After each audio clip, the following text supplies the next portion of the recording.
Surprise, everyone! Just like a surprise entrant in the Royal Rumble match, I present to you a surprise video celebrating 10 years of the WWE Sins. An extended remake of the original WWE Sins video on the 2015 Royal Rumble event, with a more modern take on the craziness of the controversial show. Let's do this! It means you've hung on to the very end. Find it funny that WWE is using superstars who have never won the Royal Rumble to tell us how it feels to win the Royal Rumble match. WWE adds Seth Rollins into the WWE Championship match because they figure the audience is going to reject yet another Brock Lesnar vs. John Cena match. It's still awkward because Seth has the Money in the Bank contract, meaning he could win the only world title they have and cash in on himself? Road Dogg definitely sounds like he's wanting to get this impending squash match over with. Me and Slick Willie getting silly in Philly. No one likes a rhymer, you part-timer. I saw Billy backstage rehearsing this. I never understood the whole deal of Billy Gunn forgetting his lines because he practically never did throughout his time in the New Age Outlaws. Road Dogg in the corner remembering the time Jack Swagger stopped going after him just by holding up his hand and shouting "hey" multiple times. Probably thinks the Ascension will stop if he does the same thing tonight. Universe, I agree. Victor hasn't taken much of a beatdown yet, is somehow too incapacitated to simply kick Road Dogg and get out of Billy Gunn's grip. I get that the Outlaws are legends, but that doesn't mean you gotta slow down your own momentum. Fair game for all. Not a good start to the show. Very quiet. One would think WWE would make sure to please the audience this year after last year turned into an utter disaster, or go somewhere other than Pennsylvania after that insane crowd reaction. Served in the first Gulf War. Road Dogg is literally tapping out in full view of the referee, and the Ascension has somehow not won this match. Get out of here! Billy Gunn yelling "get out of here" would have been even more hilarious if that was in the Royal Rumble match. Still gonna take a sit out for the comedy. The Ascension with their first major victory. And it's also their last major victory too. What a shame, because these guys were great as a tag team, especially in NXT. Nikolai Volkov had pulled into the parking lot, right? Either Nikolai Volkov is not actually here tonight, or Triple H announced his presence but then WWE chose not to show him due to the lack of crowd reaction. A problem with Sting? I have your solution, Rock. Yes. Knowing how much WWE really wanted to stick it to WCW at the time, I'm actually shocked they didn't go through with Brock Lesnar going after Sting. Royal Rumble is presented by Hulu. WWE trying to hide it from me, knowing I'd be back to rescind this event someday. But even when I can't see the logo, you can't stop the inevitable. Who gives a shit about Hulu? The stunt double. Must suck for The Miz whenever someone he mentors becomes more popular with a crowd than him. Daniel Bryan, Alex Riley, and now Damien Sandow. Or Mizdow. Still, this was a funny moment of the crowd booing Miz but giving loud ovations to Damien. Get used to hearing that, folks. It ain't gonna be the last time. The match has just started and The Miz is already not taking the Usos seriously, the very tag team who beat them for the tag team championship last month. The cockiness would only make sense if this was the first time Miz ever faced the Usos. Even 10 years later, I still question what the point of Damien Mizdow being a voodoo doll for The Miz was. Being a stunt double means to do the stunts for the actor, not mimic what they're doing. Funny at times, but overkill for the most part. Oh, and now Mizdow. I guess you could say Damien is addicted to his own Mizdows. Wait, is John Cena the one doing this? I think John Cena is the one doing this. He's like a Daniel Day-Lewis. Damien, if you're just gonna mimic everything the Miz is doing, then stick to it. Right now, Miz is on his knees, clutching his stomach in pain, not smiling at the crowd. Do your job. And Jimmy Uso. The Miz should consider himself lucky that Jimmy Uso didn't suffer a bad concussion or neck break as a result of whiplashing off the ropes. Holy shit, be careful. Miz is also wasting precious time. JBL would be great at CinemaSins 2 expansion. Damien Mizdow somehow still mimics everything The Miz does after this, but also, since he's supposed to be mimicking Miz's every move, shouldn't he also be pretending to tag and pulling his hand away? The time I would want my stunt double in there taking this abuse. Well, The Miz probably wanted a stunt double on standby, but pretended he was Tom Cruise for the most part. Jey Uso missed. And out. Excellent counter by Jey Uso. Just when The Miz thinks he outsmarted Jey, the latter responds with another spinning kick. Might be a little dizzy, but it worked out in the end. Aren't you supposed to be pretending that you're getting pinned, Damien, since The Miz is getting pinned here? Skip the damn pre-show panel. What the heck are you doing? The real question is, why did Jamie Noble sit around and watch Joey Mercury play a video game for a while before he asked what he was doing? Are you two playing games? Well, I mean, the Royal Rumble is being sponsored by this new video game and we're hoping to make a cut out of the profit, so yeah. I know the graphics are shown like this because Nikki Bella is the Divas champion, but it still feels wrong to showcase them as Nikki Bella and Brie Bella instead of the Bella twins. Big loves to play practical jokes. I know the Total Divas is a thing over here, but none of that is relevant in this match. Who cares what kind of character Paige is like on the show? Let's focus on the character she is in the ring right now. Sexy cover, sure, but the slow approach also causes Brie Bella to recover faster and kick out, ruining Paige's chances of winning the match. About being on Total Divas. The hell was that, a hair butt? Probably slap her face. Here's the cover. Hook of the... Okay, sure, Brie Bella did not see Natalya tagging Paige, but you mean to tell me she didn't hear the tag or the referee yelling out tag really loud either? I wonder if Nikki Bella is considering the possibility of putting Brie back into her maid services from a couple months ago. Instead of going for the pin, Nikki Bella poses around for 20 seconds and then goes for the pin. What an idiot. A majority of this match is the referee constantly reminding Paige that she has to be in her corner in order for legal tags to be made, while she constantly tries to tag in from the middle of the ring, or at times, another corner. Tag, here comes. My only guess is the referee doesn't know which Bella is which due to them being twins, otherwise he allowed Nikki Bella to be tagged in despite not seeing the tag. There it is, there it is. Whoa, wait a... If you think about it, Brie Bella saved Paige from being embarrassed because the attempted tag would not have been legal due to her not holding onto the tag rope. Paige should be thanking Brie for this. There's one number that is very significant too. Actually, I'd say a significant number tonight is 3, as in 3 WWE title opportunities, because he could either win the WWE Championship in this match, cash in his contract, or win the Royal Rumble match later should he fail. Time until next year's Money in the Bank. What the fuck? Seth Rollins has all the way to the 2016 Money in the Bank event to cash in his contract? Since when did his contract have a 2-year limit? The champion Lesnar at a disadvantage. Considering the way Brock Lesnar competes, I'd say having no champion's advantage is still his advantage. I'm just saying. While Jamie Noble didn't land properly from the German suplex, that was still awesome to see Brock Lesnar do a double German suplex on both members of J&J Security without hesitation. Champions. I'd say both men should have worked better on that because Brock Lesnar threw Seth Rollins into the air before the latter was in proper position, and as a result, Seth landed on his shoulder, which could have torn it off completely. Sure, we want the match to be brutal, but we don't want legitimate injuries here. Cena taps out. Lesnar keeps the championship. Even despite the deadly Kimura lock being locked in on John Cena, I don't think anyone batted an eyelash at the possibility of John tapping out. Because, well, if I have to tell you why, how are you even a wrestling fan at all? Cena to steal the victory here. And Brock Lesnar kicked out at 1. I'd be shocked that Brock Lesnar kicked out at 1 from the Attitude Adjustment had he not already done that at Night of Champions 4 months ago. And now Rollins looking to take control. That's John Cena looking to take control of Brock Lesnar. Seth Rollins is clearly in pain watching as a spectator. You can't. Oh no, Lesnar! Brock Lesnar has utilized hundreds of German suplexes throughout this match, but that had to be one of the best because it was out of nowhere and the perfect time to hit it when John Cena prepares the 5-knuckle shuffle. The champ does not have to be involved. That's like the 5th or 6th time we've heard the commentators remark about how the champion does not need to be involved to lose his title in this match. Monitor abuse, the Spanish edition. No, that does not mean I'm making a 3rd cut of this event in the Spanish language. Or will I? Brock Lesnar kicked out of 3 Attitude Adjustments in a row, and I don't know if that made Brock look strong or the finisher look weak.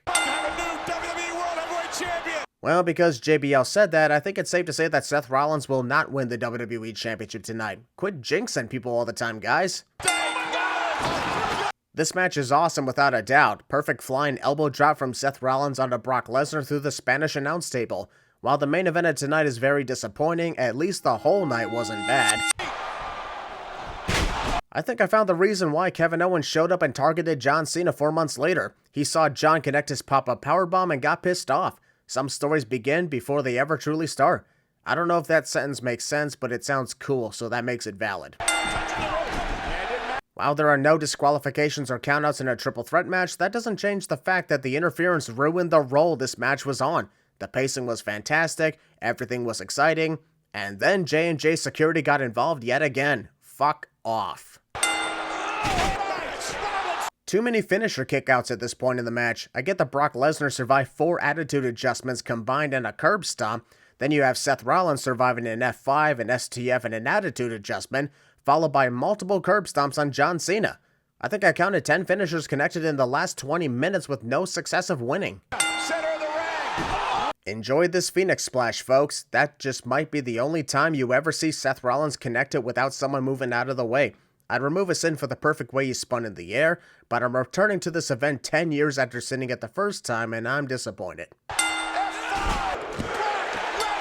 An epic way to conclude the match. Seth Rollins quickly hits Brock Lesnar with the Money in the Bank briefcase and desperately gets him in position for the curb stomp. But then suddenly, Brock rises up and hits a final F5 to conclude the carnage. That was awesome. Lillian Garcia must have studied Wombology in the first grade and made it to the second grade, where you study Rumbology. It's very important education. At least that's what Patrick said. Boy, this has to be awkward to see The Miz less than an hour after the Usos absolutely obliterated him and Damien Mizdow. It's why I never liked the idea of wrestlers competing at the Royal Rumble match after already having a match earlier in the night. And 2 people have won from the number 1. Just like 2014, we are going to have to hear JBL constantly reveal whether or not somebody won the Royal Rumble match from the number being entered at the present time. Maybe that's another reason why this Rumble did not work out. Not for the Pennsylvania crowds, nor the fans watching at home. Hang in there, Miz.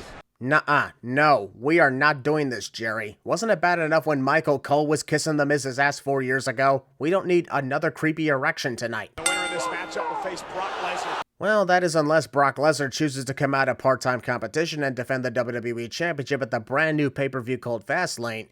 Yeah, even when I say it out loud, it doesn't sound great at all. I know the fan with the Joe Leave sign is trying to reference Bo Dallas here, but he also conveniently foreshadowed believing in someone named Joe. No, Vince, not Roman Reigns. Don't get any ideas. Fuck, he just got some ideas. What I liked about this was WWE didn't even wait until a later number to bring out the first surprise entrant like they normally do. They saw The Miz and R-Truth in the ring and figured this was gonna go nowhere fast, so bring in Bubba Ray Dudley right now. But this is Bubba's first Royal Rumble. We know, JBL. Michael Cole said that like 20 seconds ago. I guess JBL wanted to be the one to also say it because he's the Royal Rumble fact nerd tonight. Bubba Ray Dudley, Truth, get the tables. Also Bubba Ray Dudley, he eliminates R-Truth 15 seconds later before Truth could have the chance to bring out the tables. So what was the point of that? Also, it's been well over 90 seconds and nearly 3 minutes. Why is number 4 not out here yet? There has never been a winner from the number 4. And judging by Luke Harper being the one entering at number 4, I'd guess that streak of no winner from that position will continue tonight. The first Rumble for Bray Wyatt. Well, technically it's his second Royal Rumble match because Bray Wyatt previously competed as Husky Harris. I'm honestly shocked that JBL didn't point out that fact since he's got a hard-on for Royal Rumble facts. Number 6 entry. Hey! This managed to start a weird trend of having Curtis Axel last 10 straight years in the Royal Rumble match due to never being eliminated. But if the plan was to have a Wyatt family reunion in the ring, why didn't we just allow Eric Rowan to be the next entrant instead of him not legally participating in the match? So he's not an official entrant, guys. Wrestlers have been known to attack others and take their place in a Royal Rumble match with that being a legal move, yet Eric Rowan doing it is the one time this is not a legal move. This is one of those very disappointing moments. I got chills when Luke Harper slowly turned to point in Bray Wyatt's direction by re-teaming with Eric Rowan, but then it was all for nothing seconds later when Luke still teamed with Bray to beat down Eric, went from oh to oh. You thought Bray Wyatt was out there. You thought Bray Wyatt was out there? How does that sentence make any sense? He literally is out there right now. He used to eat earthworms. And that is why I'm not removing a sin for the return of the Boogeyman. They marketed him as someone who used to eat earthworms, when eating earthworms is the whole damn point of the Boogeyman's existence in WWE. They're pissing me off before we get to the biggest moments that pissed everyone off. I always find it boring when it's just one person dominating the Royal Rumble match, mostly because the next number of entrants are jobbers who don't stand a chance. I love Bray Wyatt and miss him so much, but this was a poor performance. We got about 7 minutes worth of Bray defeating jobbers within seconds while we wait for the wrestlers who actually have a chance of lasting. Zack Ryder has returned from injury, and what do you bet he won't last as long as it takes for me to finish this? Perhaps the only time the fans would side with Hulk Hogan on anything. What am I talking about? Give it a few months, 2015 fans. You'll know what I'm talking about soon enough. Quit jinxing people, JBL. Hey, that's my line! Number 11 on his way. Oh great, are the fans going to be counting down the numbers while also doing the yes chant at the same time for every entrant now? Knowing how much Daniel Bryan is aggressively loved tonight, I'm shocked that wasn't the case. And he's very aggressive and vicious in the ring. If Fandango was very aggressive and vicious in the ring, that would have done more for him than a single win at WrestleMania over Chris Jericho. Boy. You know what's sad? Even with Daniel Bryan in the match, the fans are still not as interested in the Royal Rumble. That's when you know you're not executing the match properly. This is Stardust's debut. Wah, wah. Fandango prepared to throw Stardust over the top rope, who ended up turning in the other direction, leading to this confusion. Wait, this way? No, wait, that way. The technicians in the back were probably too lazy to write Diamond Dallas Page's full name on the entrant graphics and went with DDP to get it over with. Either that or there wasn't enough room to put his 3 names in. They teach that in yoga class? If you were trying to make a funny reference to DDP yoga, that didn't work. Maybe if Diamond Dallas Page did something that resembled yoga, sure. Are we positive it's Rusev who's competing in the match and not the United States champion Lana?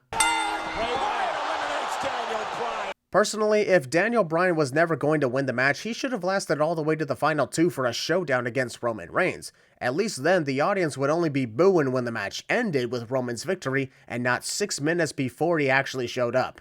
Also, after the amount of backlash WWE received last year for not even putting Daniel Bryan in the Royal Rumble match, one would think they'd at least keep Daniel around for the remainder of the match to keep the fans going. They didn't make the same mistake as last year, they just made an even worse one. Which is why this gets 1 million extra sins for not learning from your past mistakes and pissing off the audience worse than before. You know it's a sad moment when the audience is not even counting down for the next entrant. Okay, now that's just rubbing salt on the wounds. This is honestly not even the wrestlers' faults. While the recently formed New Day are heels at this time, that is not why the fans are booing Kofi Kingston. Almost every wrestler had to suffer as a result of the terrible booking decisions. Usually the fans get hyped up for Adam Rose because of his catchy music, and this slightly got their enthusiasm back, so maybe this could help with... Adam Rose eliminated by Rusev. Never mind, just keep pissing them off. Studded. Alright, that was a creative way for Kofi Kingston to survive elimination, and great work putting his full trust in the Rosebuds at ringside to catch him when he went sailing, because this could have gone wrong with a single slip-up. I guess the Rosebuds didn't save Adam Rose as payback for kicking the bunny out of the group. Dicks. Well, I guess once Kofi Kingston has his safe from elimination moment, his presence in the Royal Rumble becomes useless afterwards. Alright, you wowed us, now get the fuck out of here. Let's be honest, if Daniel Bryan were still in the match, Roman Reigns wouldn't be getting booed the way he is right now. Probably a little bit, but the audience would be more enthusiastic than they are now. And thus starts the booing of the Big Dog era. Big E, former Intercontinental Champion. I also feel bad for the commentators who are trying their best to hype up the next entrance, but it's not working for the audience at home either because they're also annoyed at what happened earlier. Oh, here we go. At least we got Damian Mizdow in the match to get the crowd re-energized after... Oh, come on! What the fuck are you doing to us? The Miz remembered the time Mick Foley competed 3 times in the Royal Rumble match and figures he can perform a second time just because. Not exactly how it works because you're still the same Miz as before. Not even Damian Mizdow mimicking the Miz's frustration is going to get the audience back, because they went from happy to pissed off again within 5 seconds. Rusev was alert enough to sit up when Jack Swagger prepared for the Swagger Bomb, so why didn't he simply move a little bit to the left and avoid the move completely? Right about that. Ryback. The miscommunication from Ryback and Bray Wyatt led to this very awkward landing from the meat hook clothesline. Maybe CM Punk had a point on that podcast 2 months ago. The only person to win the Royal Rumble. Scary and unfortunate foreshadowing for Big E. What a coincidence, the fans start chanting for CM Punk and out comes the man who took him out of action during last year's Royal Rumble. I would tell you guys from 2015 if CM Punk would ever come back to WWE, but it's better to keep you guessing. I was going to get excited at Dean Ambrose showing up to join the match, but the last 2 times you got the fans hype, you pissed them off seconds later. I'm on to you this time. Ambrose early. Bray Wyatt was watching Dean Ambrose perform his rope flip trick and somehow didn't see the clothesline coming. You do remember literally feuding with this guy for 3 months, right? Uh-oh. You guys might not believe me, but this is not the only time Titus O'Neil is going to slip up in the Royal Rumble match. I'd tell you what happens, but you'd never believe me. Just trust me, you'll know. Also, this match went from boring us with Bray versus Jobbers to Daniel Bryan getting eliminated so quickly to getting the fans hyped twice only to piss them off further, and now you can add a what the fuck was the point of that moment to the match, as if this couldn't get any worse. Bad News Barrett has freshly entered the Royal Rumble match and is performing an impressive move on Dean Ambrose. Or at least I think he did, because I missed it when the cameras decided to focus on Jack Swagger taking a nap on the top rope instead. And now things got worse. The crowd doesn't even react to the Big Show entering whatsoever. No cheers, no boos, just nothing. Poor everybody who's competing not named Daniel Bryan. And Big Show is by Big Show and Kane. This is really WWE seeing how far they could go to piss off the fans more than they already have. Let's have Kane and the Big Show dominate the remainder of the Royal Rumble match and slowly eliminate crowd favorites like Dolph Ziggler, Bray Wyatt, and Dean Ambrose. For every time they did that, it's worth 100,000 sins because this is just ridiculous. Well done, WWE. You got the fans to chant "We want refunds," and apparently blocked the way from leaving the arena tonight too, from what I remember. It was that bad. Here they go. Who cares, honestly? The timekeeper rings the bell despite the referees not calling for the match to end, as Rusev is still participating. That one moment when The Rock returns to try and get the fans hyped up again, and the real show stealer is that "D's nuts" sign in the crowd.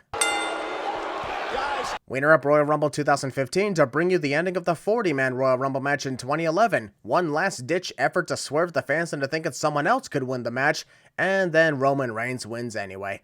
Boy, going back to send this event after a decade, and I can still feel the frustration.